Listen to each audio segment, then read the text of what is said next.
Great. So hello and welcome to the New Gig podcast. I'm your host, Glen Hodgson, and today I'm delighted to be joined by someone with a vast experience in the world of global on-demand talent and also the founder of Resource, Barry Matthews. Barry, great to have you on. Thank you very much, Glenn. Really pleased to be here. So maybe if we could just start by you just giving us a little bit of a background and an overview about how you got into this sector and your current work that you're involved in. Yeah, sure. So I've been in the world of consulting for about, 20 years now, something like that. And I've always been helping organizations to do things better, faster, cheaper. It's always been around operational efficiency, typically using technology. And throughout my career, I've been involved in the sort of levers that deliver that efficiency. So that's included a lot of work in the outsourcing space, work around shared services and global business services, a big focus on robotic process automation when that was sort of ahead of its time almost in 2013. And then I discovered the world of open talent, or the philosophy of open talent, using gig economy models and platforms at scale to access skills a couple of years ago from an outsourcing context. So I was doing some work with a large insurer. They were spending, I think, something like $500 million with the typical outsource providers. But at the same time, they were using a crowdsourcing model. And I could see what they were achieving through crowdsourcing was really innovative, but really different. And I hadn't seen other organizations doing that. And so I started doing some research on it. And realized there was such a great opportunity for enterprises to access the skills they needed when they needed them. Yeah. But there wasn't really a significant consulting offering to help them, to guide them, to be their Sherpas, to hold their hand and show them the ropes and make sure that they understood how contracts should be written, what the commercial model should be, how to make it work at scale within their organizational culture. And that's really what we'd been doing as consultants in the outsourcing space, was exactly that, acting as the broker, the middleman. And so I decided to set up Resource to help organizations to understand how to use the gig economy at scale in their enterprises, which platforms, all the different types, and all the things I've just said about guiding them, just basically taking them on that journey so that they could start to leverage the new models at scale. So that's what we did. It's relatively new. We set it up in October the 1st, or on October the 1st last year, but we're doing really well. I was just talking to my colleague this morning. We've got 12 different clients at the moment, and it's going really well. Brilliant. And that's a great thing to hear. And I think that the way in which you put that as well, I think is important, because people tend to fixate with maybe just sort of the one part of the platform economy, gig economy, which is sort of the workers. But of course, there's this whole process involved as well for companies and organizations. And it's not a given that they know how to understand it, first of all, how to access it, and how to make the most of it. So I think that the service you're offering there really hits a spot in terms of where we're going and what we need to actually bring out of this. Yeah, exactly. And I think, when people hear the term gig economy, it has unfortunately, really has negative connotations, because you assume it's sort of low quality, high volume stuff. It's Right. and not that you're Uber drivers or you're Just Eat delivery or whatever it might be, which is what you assume when you hear gig economy. Not that there's anything wrong with that, of course. It's a great way of creating employment opportunity for so many people. But the enterprise side of it can be really highly skilled talent, just available for you to dip into and access on an on-demand basis. And when you bring that to life for enterprises, their eyes really open. The light bulb moment happens. You think, oh, actually, I can access data scientists rather than having to employ all of them. I could get some of them as and when I need them, or I could put my data onto a data science platform and get some results back. I think, oh wow, I can really see how this could work. So you're opening. We're evangelizing and educating quite often at the moment because it's such early days, and I think we will then be leading. We're starting to see this already, big implementations to change the way organizations access talent globally. And this change, I think, is something that we're seeing all the time, and it's it's not about changing mind; it's about filling heads. I think at this stage, because it is something quite new. And how do you find it in terms of organizations? Do you find that they're kind of paralyzed by compliance, internal regulations? Is this something you see that stops companies and organizations being able to access the freelancers and project work? Or what are the barriers you're seeing at the moment, Barry? Yeah, so people are really worried about, for very valid reasons, worried about employment legislation. If I take, for example, in the UK, we're about Yeah. to implement IR35 in April. And so organizations really worried, what does that mean? Does Mm, that mean I can't employ freelance talent anymore? right. And of course it doesn't. It just means you have to employ freelance talent in the right way for projects which have defined deliverables. Yes. Or you can still employ freelancers to do anything, but they just need to pay the right amount of tax. So Mm, you've got to just you need to understand the nuances of the different countries and their different employment law and tax regime and compliance, and be able to educate clients. But they are absolutely worried about it, and so yeah. therefore they need, it's just another area where they need hand holding. The other Mm, thing I'd say is that we're coming at some of the advice that we give around different operating models that organizations can have, and at times we're talking to CIOs, or we're talking to chief operation officers, and yes. quite often this element of where do I get my talent from has always been direct to HR. Yeah. And so it's almost sometimes we fall through the cracks, because it's like, well, I want to increase the size of my team using on a freelance basis, Yeah. and they don't really know whether to put us in touch with HR or operations or IT or wherever. And so it's, we're sort of getting, because it's such early days, Yes. there isn't necessarily there isn't an on-demand talent head that Mm. you can speak to, and HR typically just deal with internal, Yeah. as opposed to external. Or is it to replace my managed service provider model, or my contingent workforce model? Yeah. And so there isn't always an obvious place to start the conversation, and that can be quite challenging sometimes too. Mm. I can imagine, because it is something that's very real, it's very fluid, and it's in a state of evolution the whole time. We're certainly not at an end game at all, but it does seem that this is something that is expanding, both as individuals who are demanding more flexibility and maybe an alternative to the traditional 9 to 5, whereas Mm. organizations, as you were alluding to before there, Barry, are wanting to access the talent and the skills when they need it on specific projects, as opposed to Yeah. employing people and maybe sort of trading them up. So if you could say a little bit about this process at the moment, that would be really interesting, I think.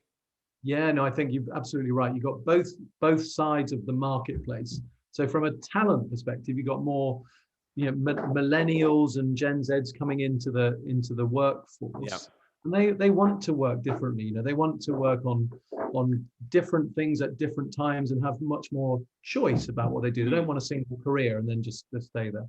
They also want to be able to balance work alongside their lifestyle. I was chatting to two people the other day, a lady who's currently fully employed as a travel agent, but she also works on a customer experience platform in a Yeah. part-time. And she's got a young baby at the moment. At 3 a.m. when the baby wakes up, she does a couple of support tickets it's Yes. actually for Microsoft, and earns another 20 or 30 quid, and then goes back to Yeah. catch Yeah. some more sleep. Or another guy who works on a platform full time, and as long as he's got a laptop and an internet connection, he can travel the world and Yes. knows that he's always got availability of work. And that model, that sort of democratizing opportunity, if you Mm. like, from the supply side, I think is just brilliant, right? You don't have to live in London or New York or be in Silicon Valley to get Absolutely. the good jobs. You can be anywhere in the world as long as you've got a laptop and an internet connection and a skill, of course, Yeah. that somebody wants. So I think that's super important. And Yeah. then on the demand side, organizations are now realizing that they can use that talent and access that talent, and only pay for what they use, and have it on Yes. an on-demand Mm. basis. They didn't realize that they could access it in that way before. Yeah. And so their eyes are just starting to open, to say that it's not dangerous. It's a little bit frightening to start with, but you're not going to lose your IP. You're Yeah. not going to have sudden security issues. You're not going to contravene GDPR. There's all Mm. of these things that they're really worried about, that actually when they dip their toe in the water, it starts to open up a whole new world of possibilities for them. So it's a super exciting time, but it's still really early days. Yeah. And I think it's, the technology is there, Barry. We've seen, through this coronavirus pandemic that, of course, we're not out of the woods yet. We're still in the middle of it, but it's kind of, we've come 12 years and 12 months, and not so much in terms of the technology, but more the mindset, which has changed, that people, like we're speaking now, we can Yeah. do this digitally, and organizations don't need to have that proximity where everyone comes to an office 9 to 5 or whatever, and everyone needs to be in the same space, and then they go away and they come back and do the same thing again. It's kind of the mindset has been changed, forced by circumstances to a certain Yeah. extent. Yeah, absolutely. I mean, work is no longer somewhere you go, right? It used to be, Right. mum or dad are off to work. Yeah. It doesn't work. You're off to your office or your spare room in your house, Yes, right now. So, exactly. Yeah. how we work, where we work is all completely been turned on its head over the last 12 months. And so it's Mm. opened up so much in terms of possibilities of working differently. And I think of it with three lenses: the whole workflow, Yeah. what we do within an organization as people, as humans, and then what we use robotic process automation or artificial intelligence and other technologies to do. Yeah. That's all sort of coming into question, because those organizations that were more digital were more successful over the last 12 months, have been able to be more agile and more resilient. I Yeah. then think about workforce, the things that my organization are helping companies to do, to accessing the right people, right place, right time, right operating model, that sort of, but getting that talent Yeah. balance right. And then I think about workplace. It's sort of, do I really need the big office spaces that I had before? Are we going to go back to them? Are we going to have a hub and spoke type Right. model? Is Yeah. it going to be, are more organizations going to accept that we've worked remotely over the last 12 months and things haven't actually broken? It's Yeah. been okay, and they're having to rethink their real estate strategies. And I think if those three lenses, there's so much change going on, and so much opportunity to reduce costs, become more efficient, more resilient, and more agile by getting the right balance between those three. So yeah, it's a fascinating time Yeah. right now. And I really like what you're saying about the idea of democratization as well. We all know the issues at the most popular places. You need to be in London or New York. And then there's the problems of house prices, schools, overcrowding, all these kind of things. And the fact that you can maybe in the countryside, or you could be away from sort of the central business district, but still be able to create value for your company or your partners. This is surely a really big change that we haven't had for a very, very long time, in terms of how the world of work is set up and how Mm. we as individuals can actually deliver value to each other. Yeah, I mean, I think it's, this last 12 months has been revolutionary, really. I think with our eyes have been opened. I mean, there was the guy who co-founded Sun Microsystems, Bill Joy, and Joy's Right. law is always that the smartest people always work for somebody else, no matter where you were in the world. Someone in Silicon Valley will have hired the right person, or someone Yeah. in Shoreditch in London, or in Paris, or in Munich, or whatever. And I now think that law its time has come and gone now, because I think now the smartest people are always going to be available to work for you on Yeah. demand via a digital Yeah. platform, right? So I think that has changed. I think if you look at somewhere like Canary Wharf in London, just tower Yeah. blocks full of office space, which are predominantly right now empty, right? And Yeah. the world is still turning. People are Yeah. still working. They're all working virtually. I could Mm. predict a world where Canary Wharf will not be full of office workers in a decade's time, right? They'll have done something else with Yeah. that physical office estate, because we absolutely won't all be going back to the way it was before, and we'll think of different ways of working to make it make it work. We're obviously not all just going to be working from home all of the time, but we're No. just not going to need all of that office space. So whether they will be turned into residential, or whether there'll be some form of retail or some form of entertainment. But I Mm. honestly think the big cities and their business districts will feel very different in the next decade as a result Right. of digital and virtual remote working.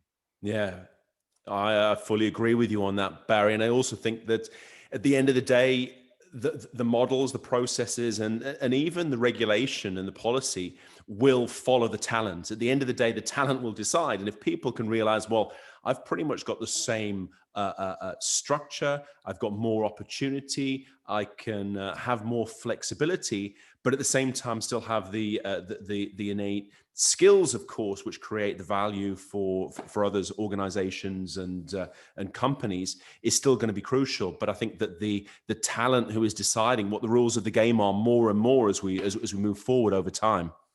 Yeah, absolutely. It used to be, and it's still in some countries, this is still the case where, working as a freelancer was seen as a real secondary career choice, right? Yeah. You couldn't get a proper job, you became a freelancer.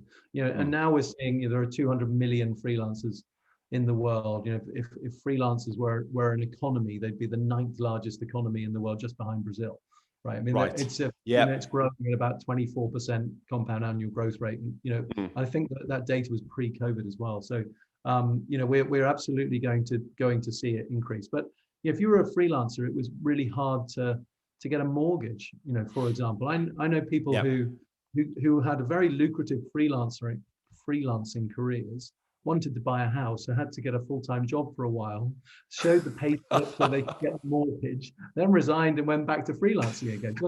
Just crazy. But we're now seeing these sort of secondary industries come up to support freelance workers. So there are some brilliant businesses out there that provide insurances, the sort of Mm. healthcare, pension provision, etc., for the gig economy, for Yeah. freelance workers. We're seeing others that are now starting to provide health-related benefits specifically for freelance workers, and these businesses are being valued, very highly, and are set to Mm. see significant growth. So that element of society that decides to become gig workers, which is growing, will be looked after much more, which is a very, very good, very, very good thing, because not being able to have access to those employment safeguards and the things that Yeah. you just need in life was of course really curtailed the gig economy and gave it a bad name as well. So being able to look after your workers, even though they are freelancers, by ensuring that they have access to these things, is a very, very positive move, and will help to see the whole size of the market increase even further.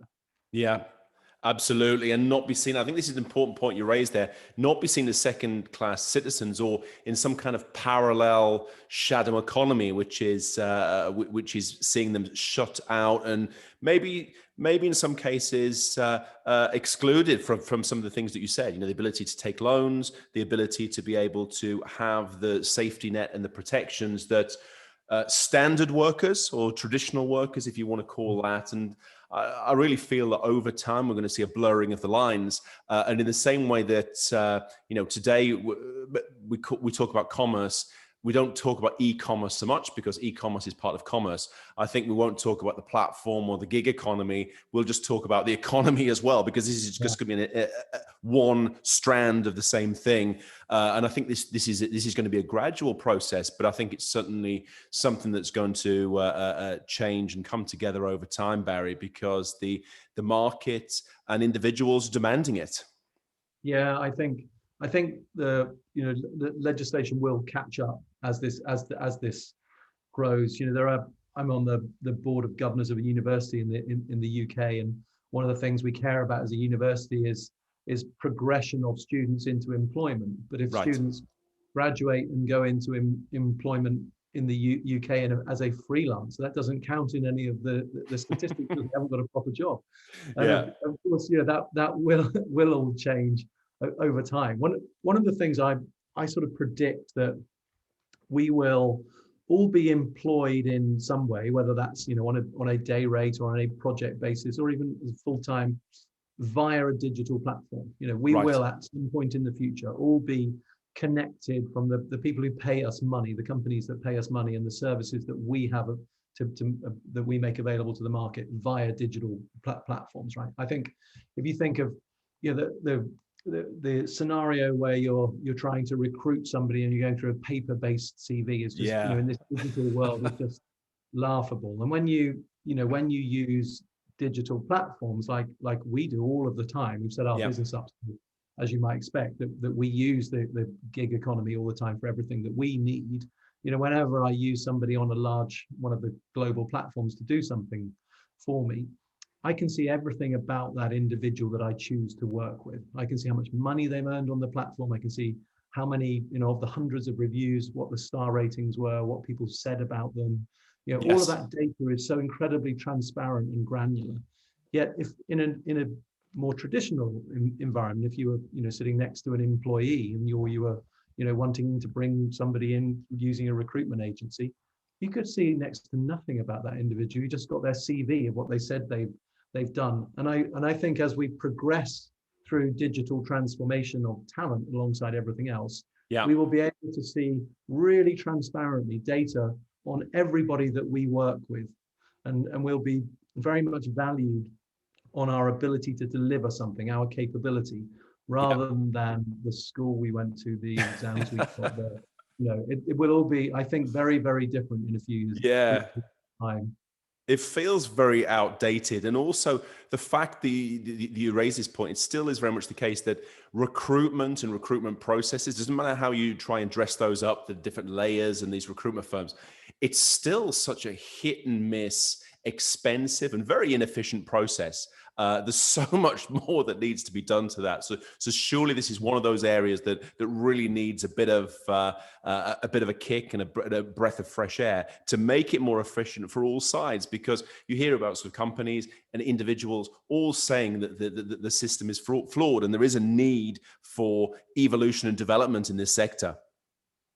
Absolutely, I think recruitment will be turned on its head by talent platforms. It's almost like, why do I need to go to a recruitment consultant to give me candidates who can do something if I can go onto a digital platform and search for Yeah. the skills that I need and know that I'm going to get a certain level of quality.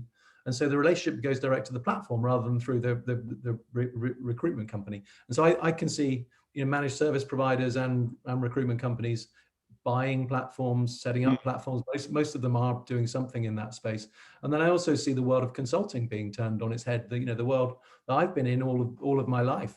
Why would I, if I knew I could go to a digital platform and get the skills and expertise that I needed, and only pay for what I use? Yeah. Do I really need an army of strategy consultants coming in and charging me thousands of pounds a day to do something for a 6-month fixed price engagement? No, I mean, if I was a client side CIO or now, I would never do that. I would go to a platform. It's early days, I know, but I think we'll see consulting disrupted, and I think we'll see the world of outsourcing service provision disrupted in the same way, because effectively you're buying teams of people to do things for you, and the outsourcing companies making a significant margin. Yes. Often be 50-60% margin on the services they provide. Why do I need that anymore, right? I can go directly to a digital platform, find the skills that I need, and contract with the platform to provide those services. So I think recruitment, consulting, outsourcing will be turned on its head by the rise of the gig economy.